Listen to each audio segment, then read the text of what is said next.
Good afternoon. Welcome to the Network Load Balancing Deep Dive session. I'm Pratibha Suryadevara. I run the load balancing team at AWS.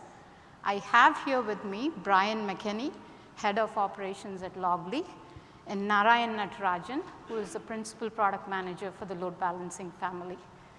A lot of things have been happening in the load balancing team this year, in addition to launching a new platform, the Network Load Balancer. As we go through this session, hopefully you'll learn a little bit more about the load balancing in general and a lot more about the Network Load Balancer. So let's dive in. What is elastic load balancing? Elastic load balancing automatically distributes the incoming traffic across multiple target groups, such as EC2 instances, containers, and IP addresses. As of September this year, we supported only containers and EC2 instances. IP as target is a new feature that we introduced in September.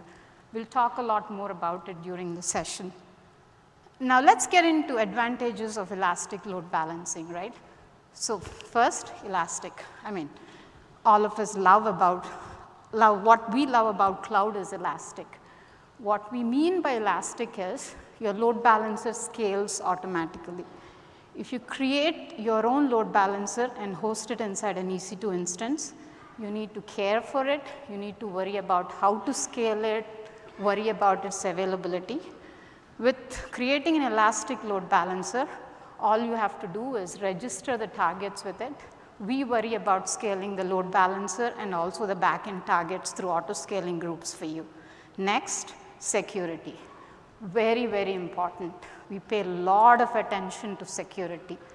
Both your load balancer and the applications running on your backend targets are highly secure when you use elastic load balancing. We use best-in-class ciphers and protocols to make sure you get the best security when you're running on top of an elastic load balancer. Next, integration.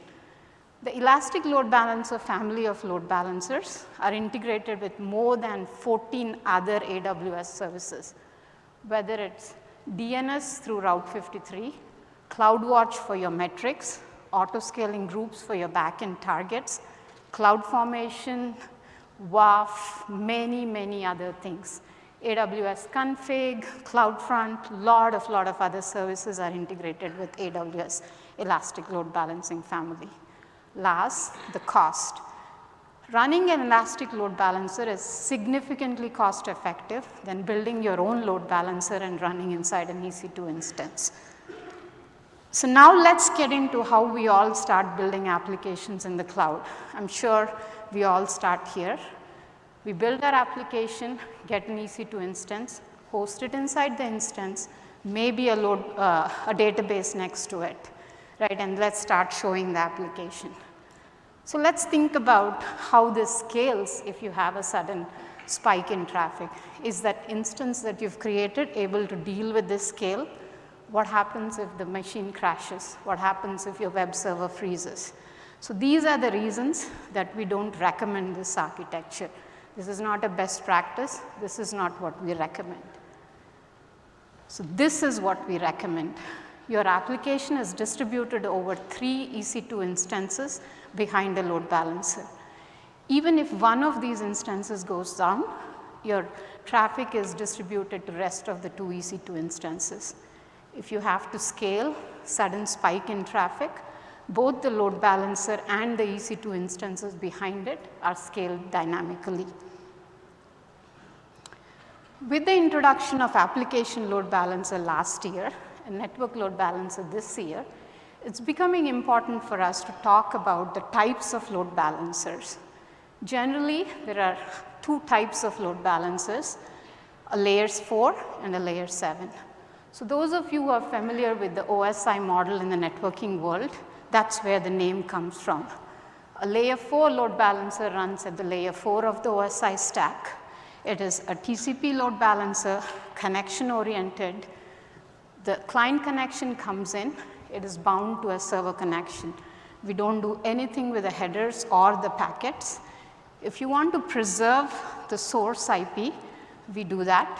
or you can use the proxy protocol that prepends the source IP, the port, the destination IP, the destination port to the response.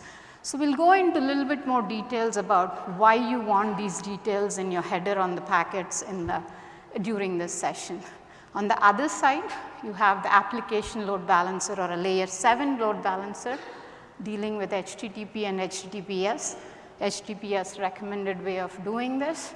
The connections are terminated on the load balancer and we reach the backends through a pool of connections that we have.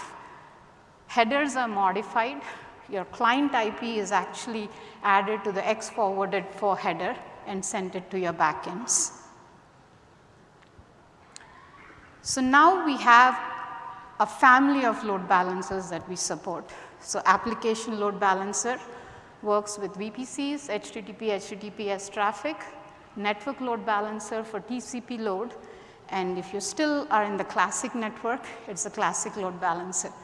For early adopters, thank you for being early adopters and using the classic, but we recommend you start looking at the application load balancer and the network load balancer going forward. Let's talk about the network load balancer. We launched the network load balancer on September 7th. Great adoption, great feedback so far. The things that we hear about from our customers is about the extreme performance handling volatile traffic and the latency that the network load balancer is able to deal with. We'll go through some of these characterizations during this session. So let's look at the characteristics of different load balancer families that we have today.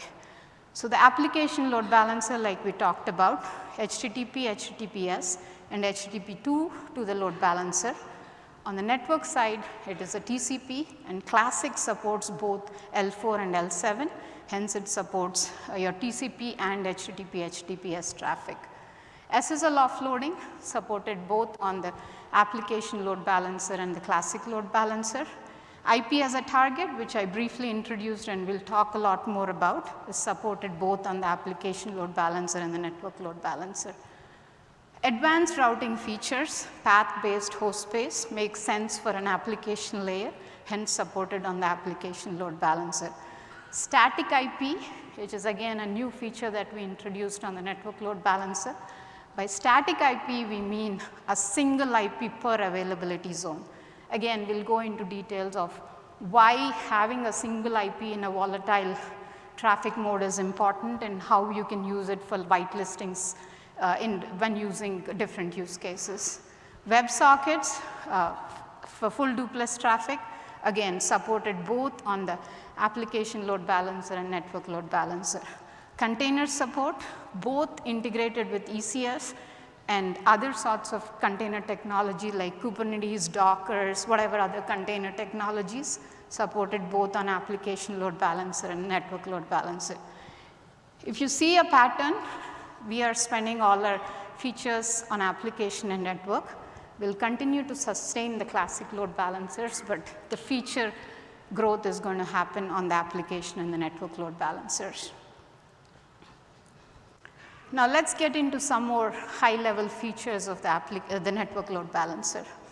Like we talked about, it's a connection-based load balancer. Currently, we support TCP protocol, high performance. Cold start out of the box, it can handle millions of requests per second. I'll walk you through some of the tests that we did to show how it performs under extremely volatile traffic patterns. Static IP support, again, static IP is single IP per availability zone. As you scale, your IPs don't change. You will have a single IP that you can whitelist using your firewalls and other devices sitting in front of the load balancer.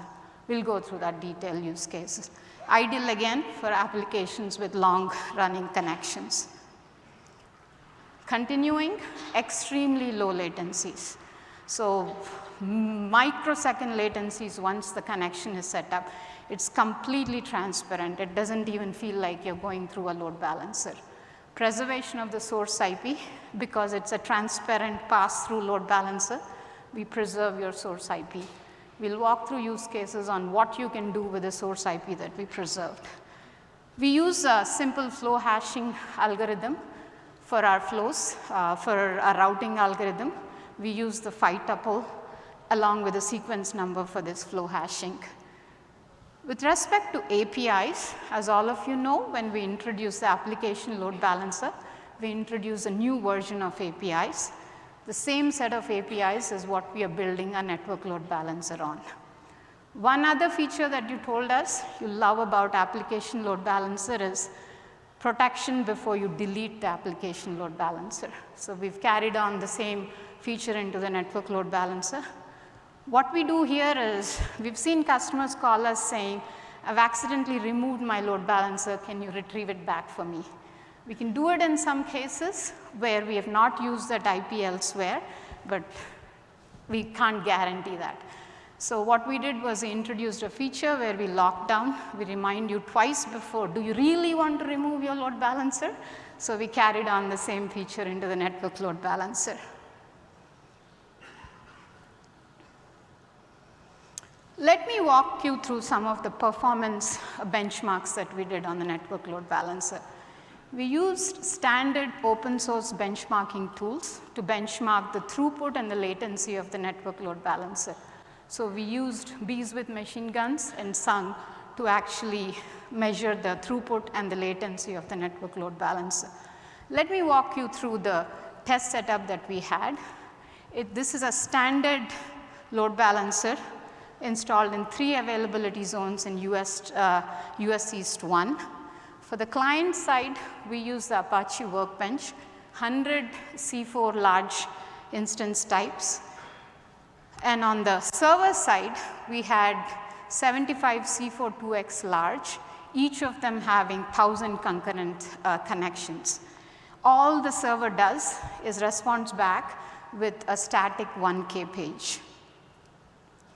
So let's look at how the load balancer performed. If you look at it out of the box, 1.5 million requests per second. Nothing, cold start. Just plug it in, pumping traffic, you get to 1.5 million requests per second. This is cold start, but the same use case applies when you have a sudden spike in traffic.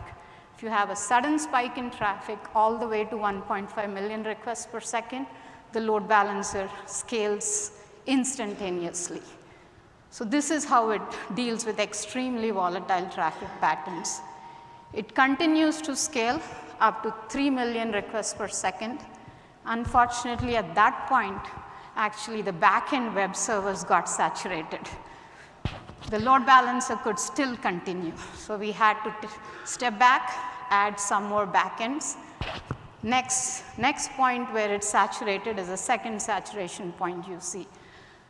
So if I didn't have a backend saturation point, the red arrow shows you how the load balancer can linearly scale to tens of millions of requests per second.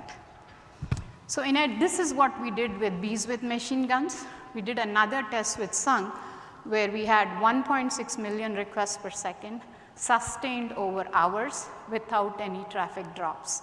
So both ultra low latency, extremely volatile traffic patterns, cold start is what I want to leave you with on the performance side of things.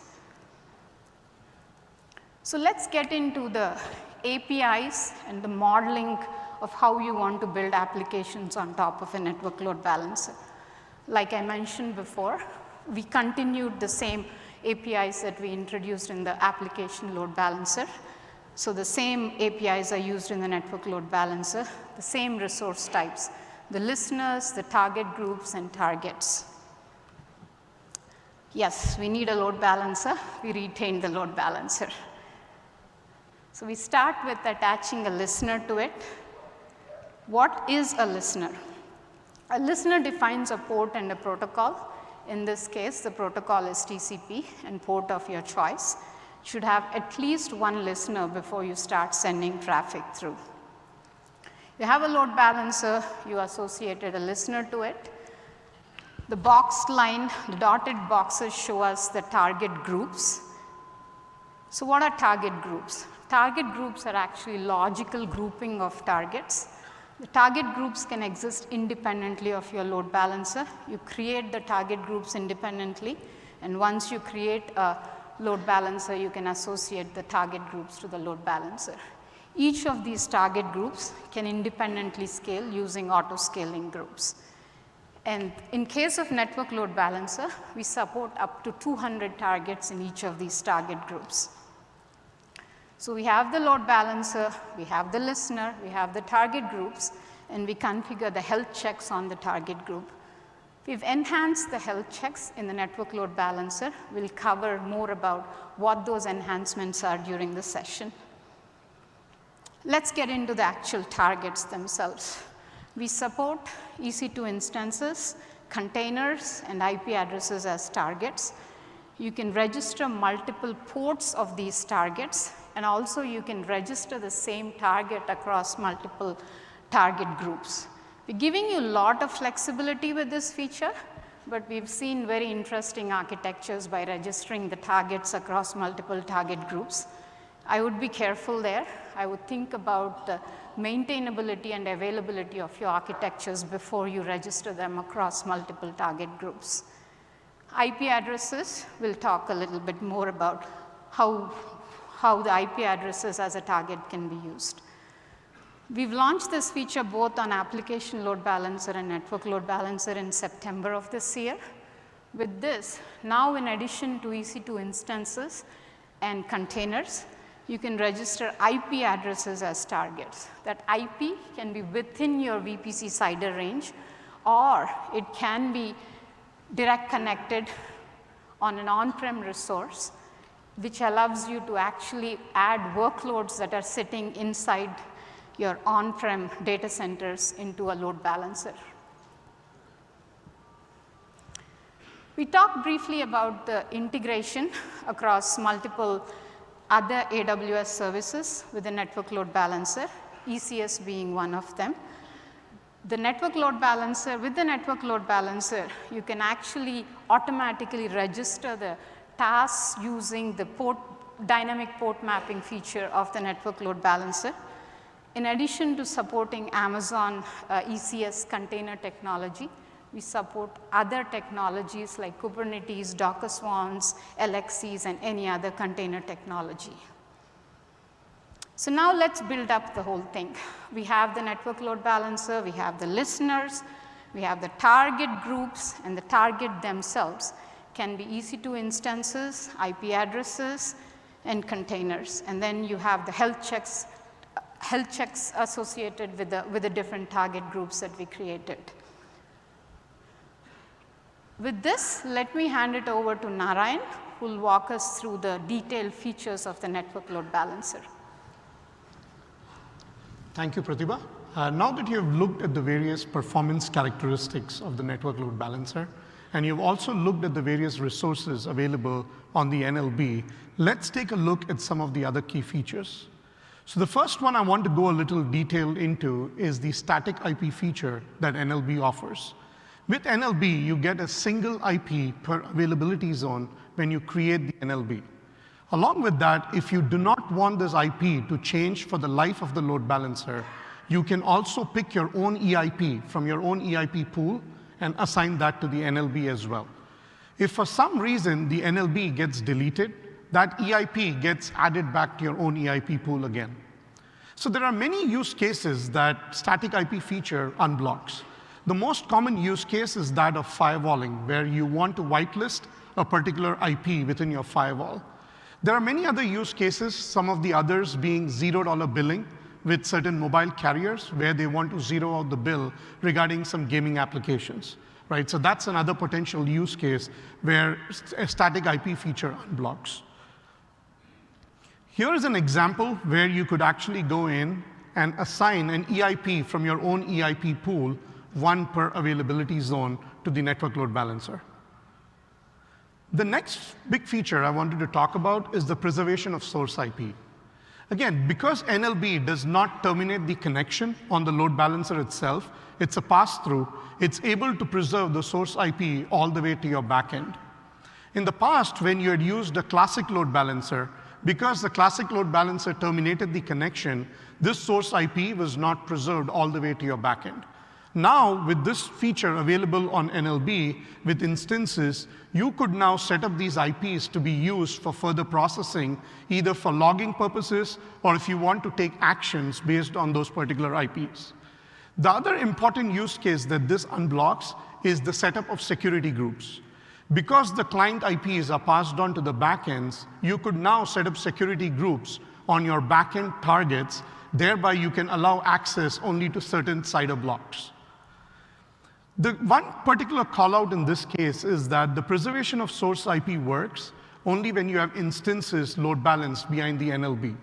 If you have IP addresses that you're trying to load balance, the source IP is not preserved all the way to your backend because the IPs could reside outside the VPC.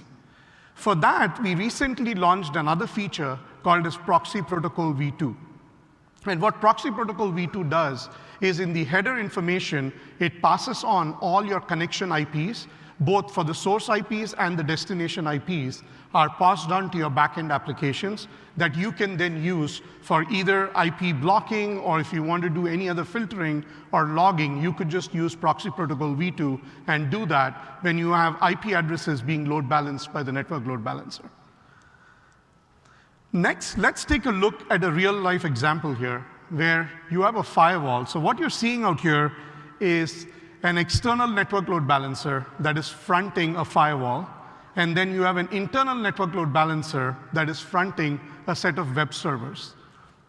With the external NLB, as we spoke about, because it supports the static IP feature, you now have less number of IPs to manage, which means you can go in and whitelist those IPs with your firewalls or proxies that are behind the NLB.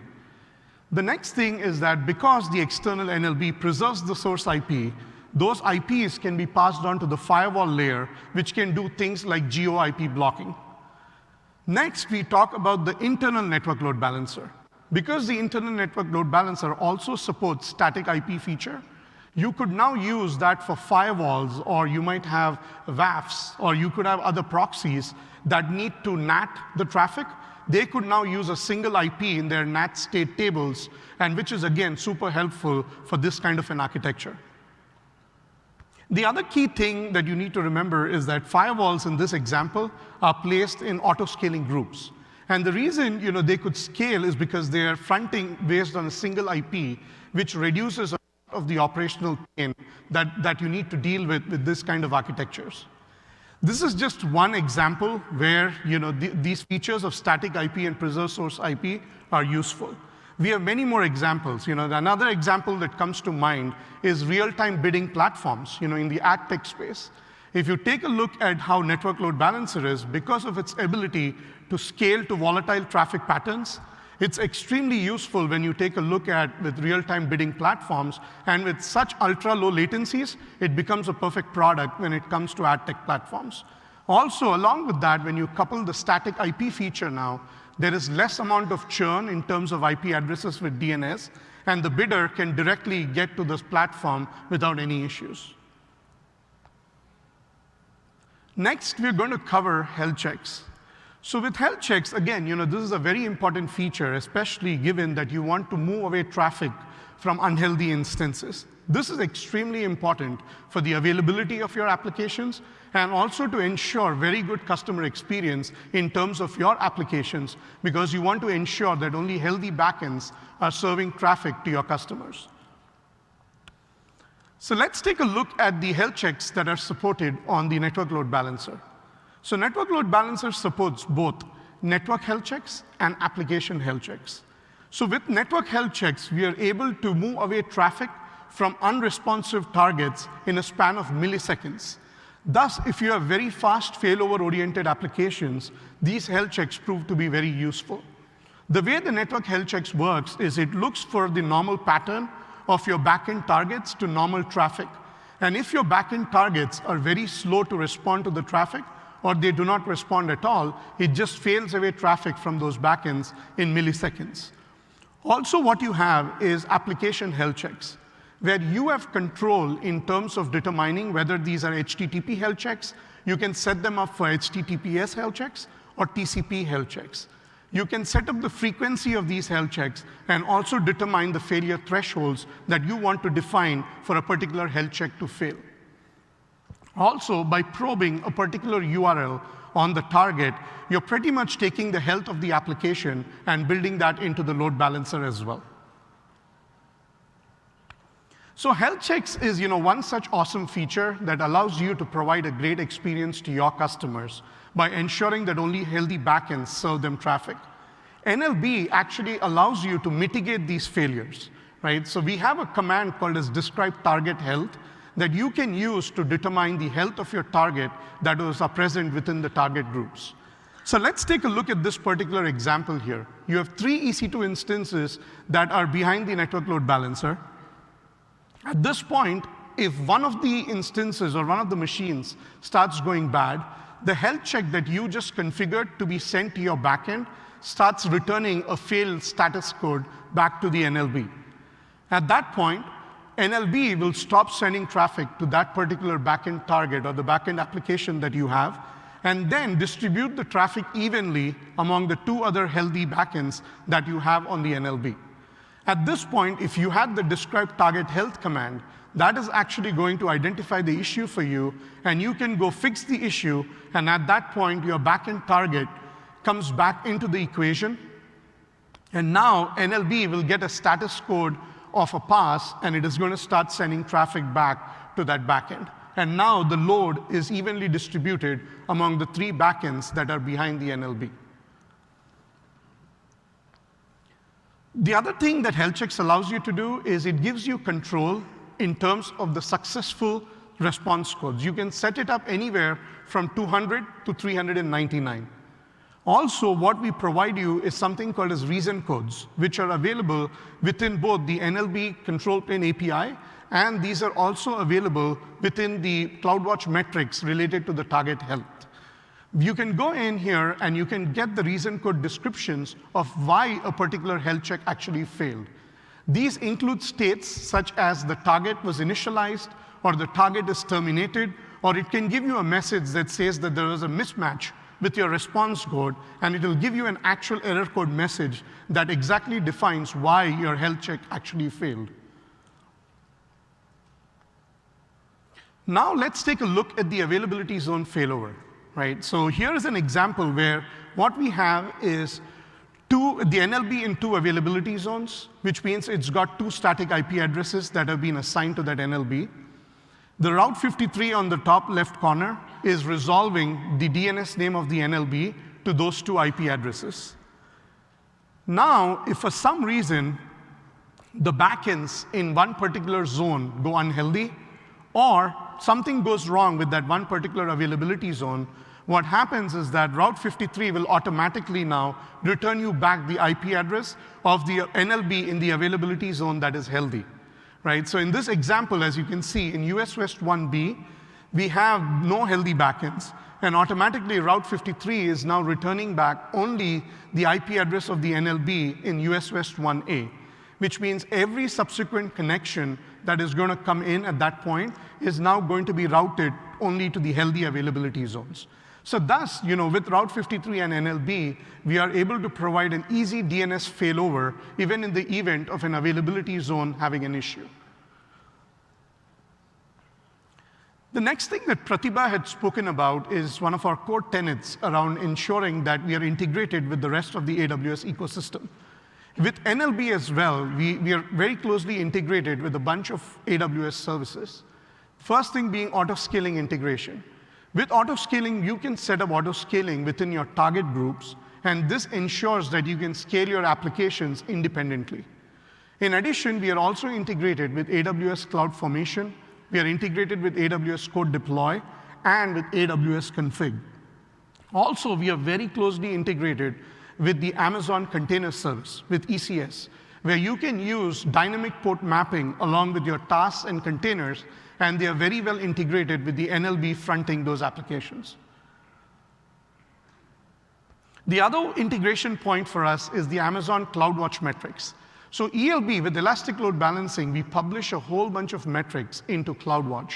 And the same thing is true with Network Load Balancer as well. We publish 1-minute granularity metrics into CloudWatch, And this includes metrics for traffic and capacity. We send you metrics related to the backend health, and also the reset error counts are all metrics that are published into CloudWatch. Let's take a closer look at each of these metrics. So you have the traffic and capacity metrics, where we publish the active flow count, which includes the flows that are successfully made from your client to your targets. And because NLB does not terminate connections, any of these successful connections from your client to the targets are actually made part of the active flow count. In addition, we also publish the new flow count, which is the total number of new flows established from the clients to the targets, and also processed bytes, which are the total number of bytes that are processed by the network load balancer. And this also will include the TCP/IP headers that are passed as bytes through the network load balancer. The next thing we should take a look at is reset counts. Here, we publish your TCP client reset count, your TCP target reset count, and each of these cases, the load balancer simply passes on these resets from the client to the target or the target back to the client. And then we also publish what we call as the TCP ELB reset counts, which is any time there are the reset packets are generated by the ELB or by the NLB in this particular case, we would pass that into CloudWatch as a metric that is available for you. The other thing is backend health. We do publish both the healthy host count and the unhealthy host count as metrics as well. And for this particular metric, the most important statistic could be either average, minimum, or maximum. These three could be the statistics that you could be using CloudWatch, which proves to be extremely useful. The other key one is flow logs.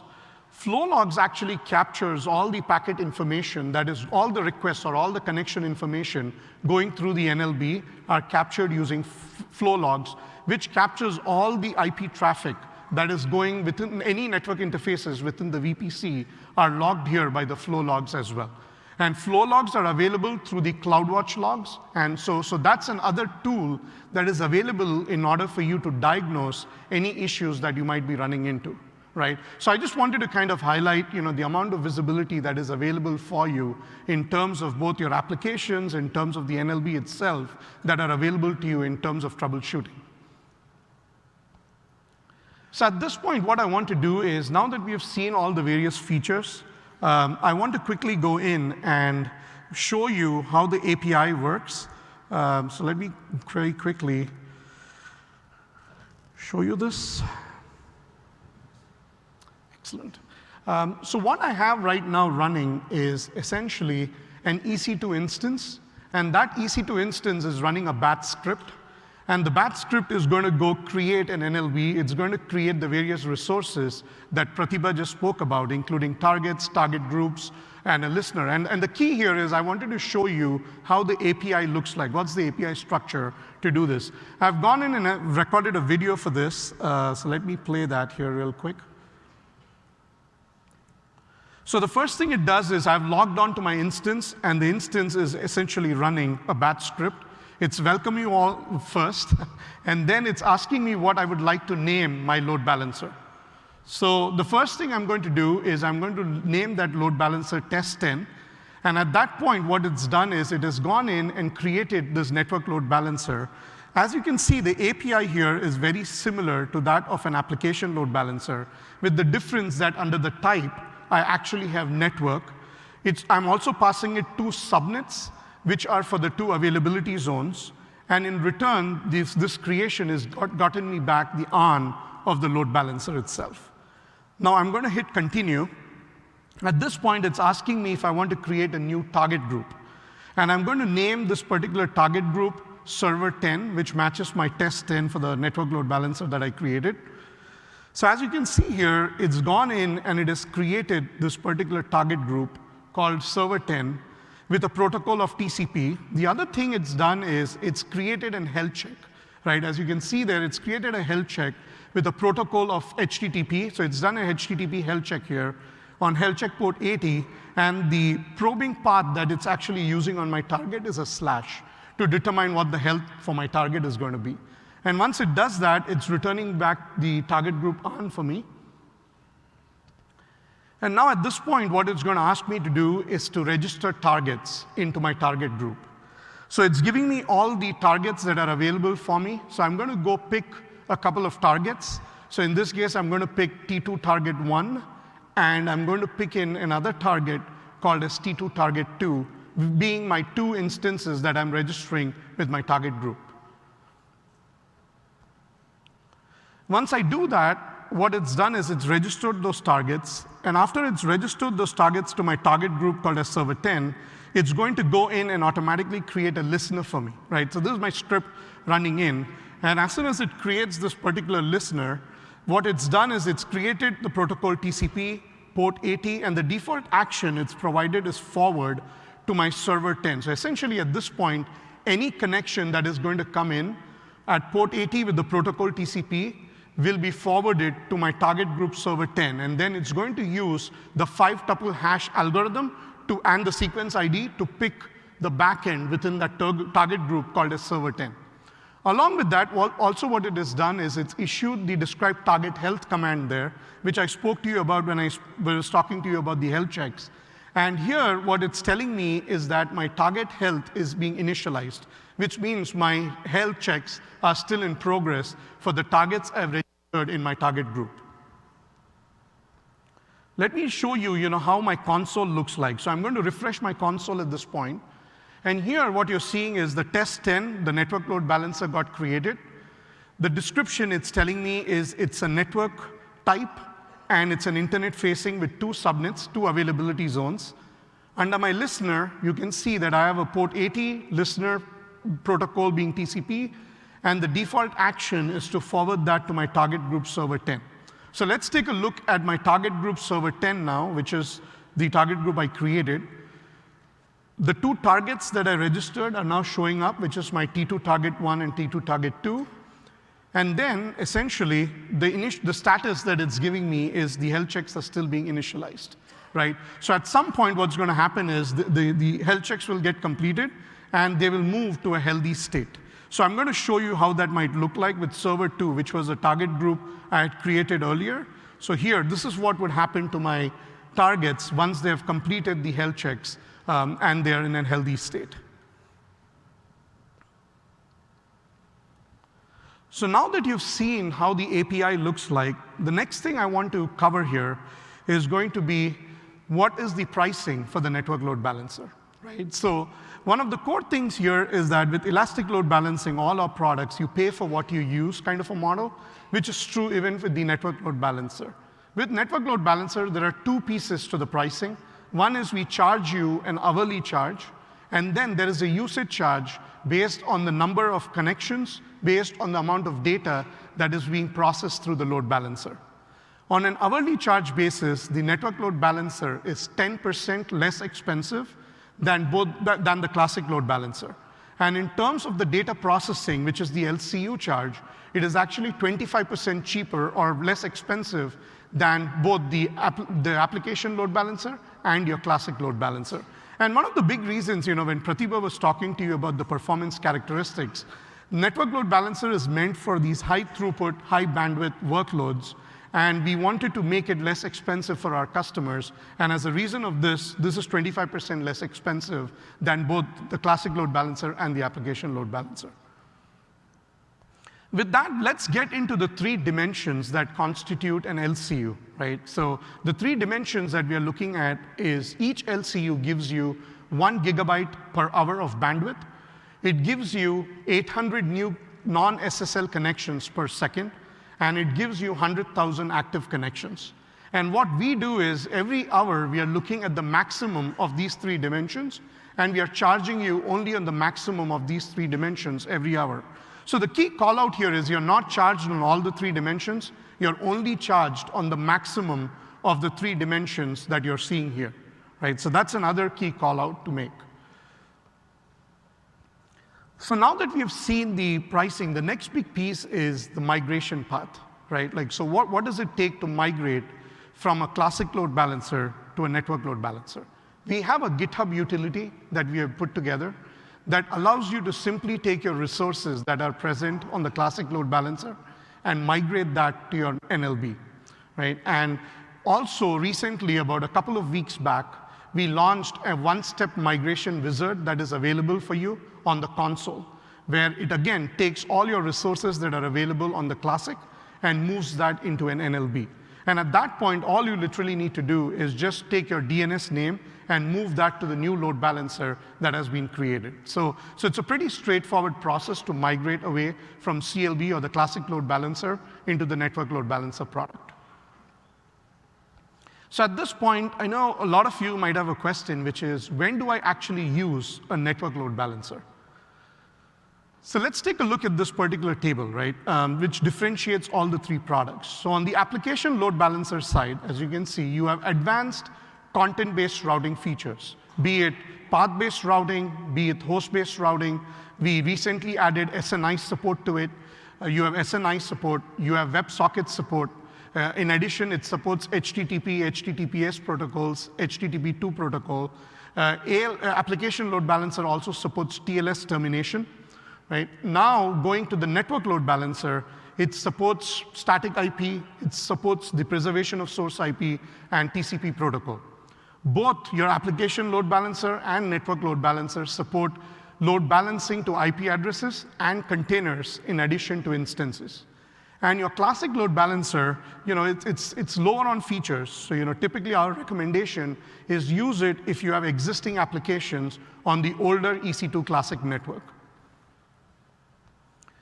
So to summarize, choose an application load balancer if you need flexible routing rules for your web applications that use HTTP, HTTPS protocols. Operating at the request level, the application load balancer offers you flexible advanced routing features. It gives you TLS termination, and it also gives you visibility features aimed at application architectures, including microservices and containers.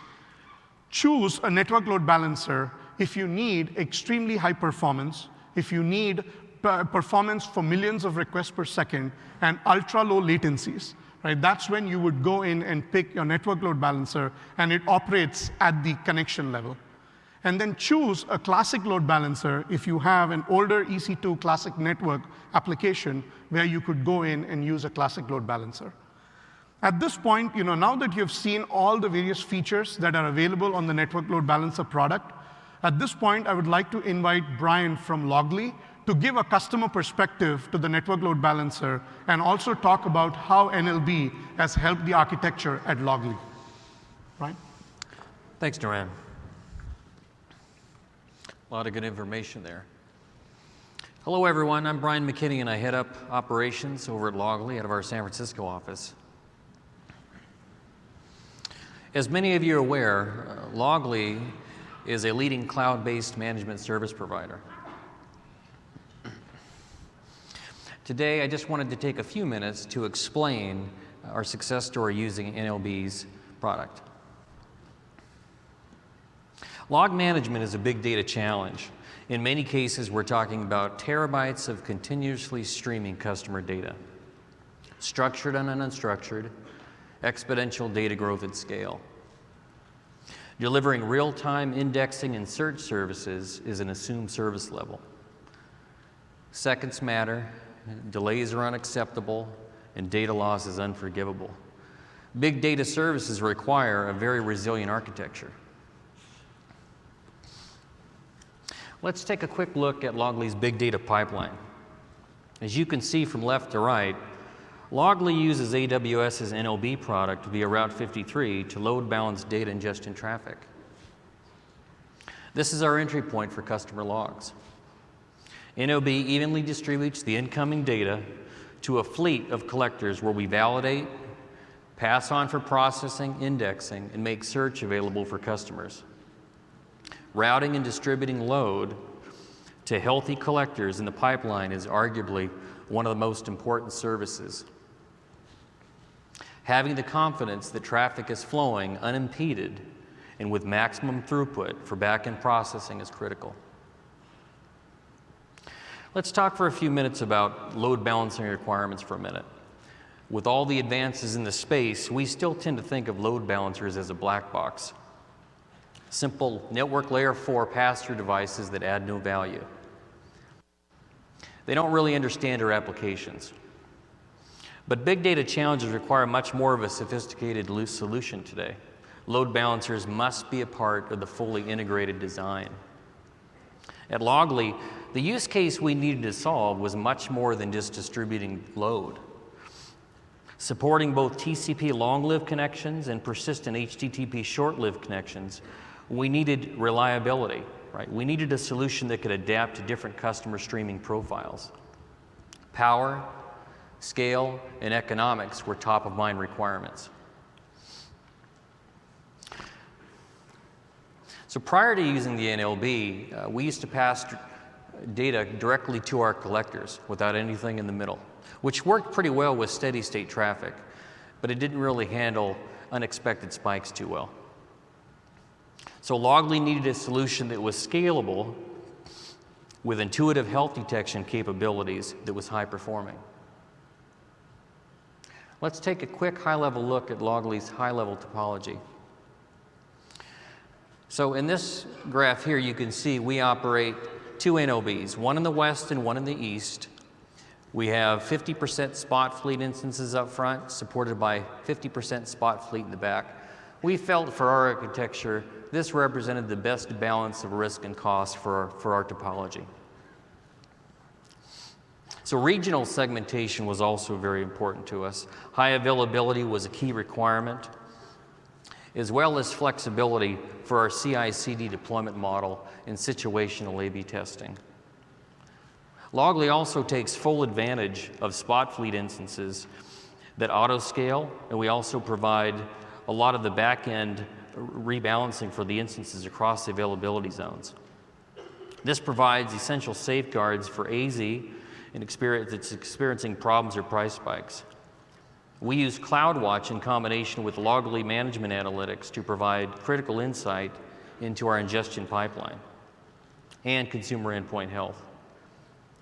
So Logli analytics provides us that extra layer downstream of visibility to help us understand some of those critical elements to help us with data flow down. Here's one of several views that we use in our Logli products to help operations and engineering teams check and measure incoming data flow. We heard from Naren and Pratibha earlier about some of these flows. This helps us confirm downstream event flow count by region, the capacity units by region, bytes processing, you get the flow details that you need. All these are critical insights when monitoring data, volume patterns and throughput rates between the NLB and our collectors. So how did we test all this? There we go. So during the proof of concept testing phase, we took a very conservative approach. We started with a historical review of all the incoming traffic, volume data, throughput, and performance benchmarks, and we established specific NLB acceptance criteria from there. So going in, the engineering team, we made a lot of assumptions. We expected NLB would perform very well with scalability and performance. Those would be the core strengths, but we needed to prove it out. NLB probably wouldn't beat direct testing performance throughput. That means where we were from data coming from Route 53 to our collectors, how could it beat it? There were no network hops in the middle. We were about to introduce 4 hops. So the NLB, if we could match 90% of what we had in place for direct, then that was going to be a big win for us. That was going to be a good trade-off. Our use case scope was to test both syslog long-lived connections, then short-lived HTTP connections. We also needed a balanced comparative testing perspective, so we set up 3 test harness variables. Route 53, NLB, and a generic HA proxy setup just for sanity testing. We started with one client sending simulated load to one collector through the NLB to establish a baseline. That established the same benchmarks for HA proxy and the direct testing. From there, we ramped up, scaling hundreds of clients, tens of collectors, adjusting processes and threads to simulate customer profiles. In the end, the testing results verified that the NLB could consistently match performance throughput that the direct testing did. So that was a little bit of a surprise. It had my head scratching a little bit on that. We never expected that. So latency was a non-issue. The test result differences were negligible. We're talking about microseconds at that point. They were non-distinguishable. In retrospect, I would offer up a couple of time saver observations when testing. Socket closing. Make sure your test harnesses are not configured in a way that are prematurely closing the sockets. In our case, we removed these parameters from our Python scripts that were generating the load. So that helped, so that it wasn't compromising the test results. We created a steady state connection and just let it run in a loop, especially with the long-lived HTTP connections. Avoid those short-term runs. I think we tend to get busy when we're trying to test new products. We tend to want to get it all done in a couple of days, so we put our test iterations at 5, 10, 15 minutes or less. Let it run for the day, let it run for 2 or 3 days, and that's going to give you a good sample size of what it's actually like in production with your architecture. TCP, that was another big one. Set the TCP size window very high so it's not a factor. You don't want to deal with the organic nature of the TCP three-way handshake getting in the way of your performance. For us, we set it at 10 million requests per second, so that allows us to just make it a non-factor. Client-side TCP schedulers, that was another one I didn't expect until we got deeper into the testing. There are some things that you just can't control. On the client side, many customers will run QoS and processes in their operating systems. And some of these things you'll notice through your testing, and they may, your test results may fluctuate a little bit as they come in, but you should know that that's really as a result of the QoS that's running on those schedulers. So that's something that we learned. Be aware of any back pressure too in your architecture. You may be running Kafka services and things like that that may sometimes show fluctuations in test results.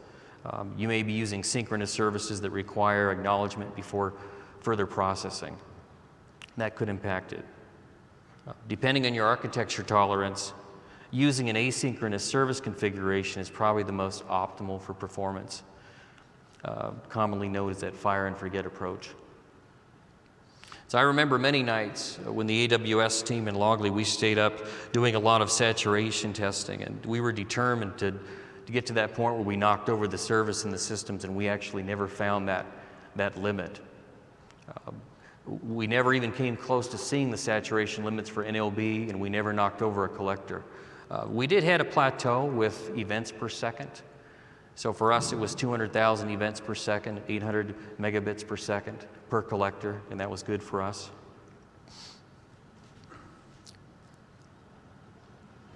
So what did we learn in summary?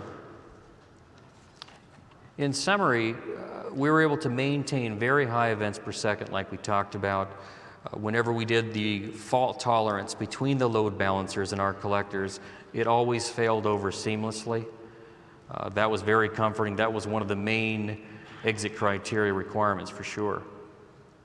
There was no throughput latency performance trade-offs. Again, remember we talked early on about comparing what the NLB would give us in comparison to direct testing. The latency was a non-factor at that point. Helpful features. You heard Naran talking earlier about NLB preserving the client IP to the backend, which is very important, particularly in cases where the IP addresses need to be hard-coded into the DNS records. Customer firewall whitelisting rules. That was a challenge for us when we were sending data directly from Route 53 to the collectors, and we always had to maintain those whitelists. It's a non-issue with NLB. And then lastly was scalability. Again, the product horizontally scales very well.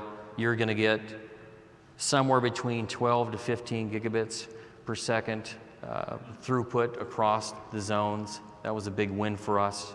We didn't need that much, but it's comforting to know that NLB will acknowledge that hockey stick and accommodate that traffic as it ramps up.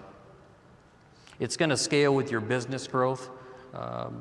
When we look at our organic growth in terms of customer traffic, it was comforting to know that it was going to be able to do that for us. The other thing is introducing containers and microservices. If you have plans on doing that like Logli had, NLB is going to help you integrate and support these paths. So again, these are some very important points when you're considering moving from one load balancer product to the next, especially NLB. And this is our story at Logli for the network load balancer. I hope it was interesting. Thank you.